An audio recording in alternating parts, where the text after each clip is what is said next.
Luc chapitre 15. Tous les publicains et les gens de mauvaise vie s'approchaient de Jésus pour l'entendre. Et les pharisiens et les scribes murmuraient, disant, cet homme accueille des gens de mauvaise vie, et mange avec eux. Mais il leur dit cette parabole.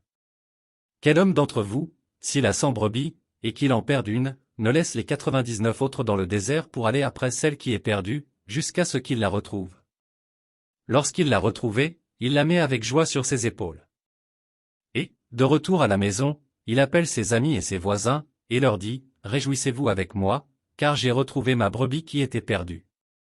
De même, je vous le dis, il y aura plus de joie dans le ciel pour un seul pécheur qui se repent, que pour 99 justes qui n'ont pas besoin de repentance.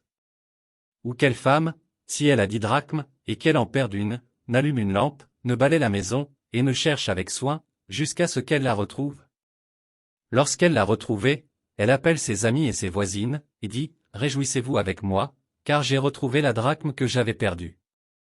De même, je vous le dis, il y a de la joie devant les anges de Dieu pour un seul pécheur qui se repent.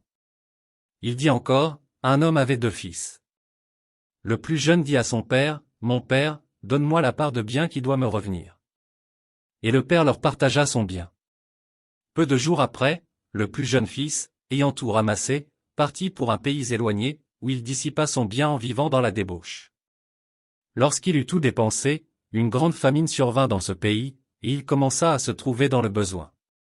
Il alla se mettre au service d'un des habitants du pays, qu'il envoya dans ses champs garder les pourceaux. Il aurait bien voulu se rassasier des carouches que mangeaient les pourceaux, mais personne ne lui en donnait. Étant rentré en lui-même, il se dit, combien de mercenaires chez mon père ont du pain en abondance, et moi, ici, je meurs de faim. Je me lèverai, j'irai vers mon père, et je lui dirai, mon père, j'ai péché contre le ciel et contre toi.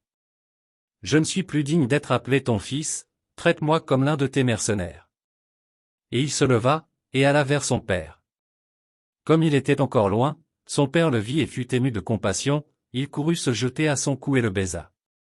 Le fils lui dit, mon père, j'ai péché contre le ciel et contre toi, je ne suis plus digne d'être appelé ton fils.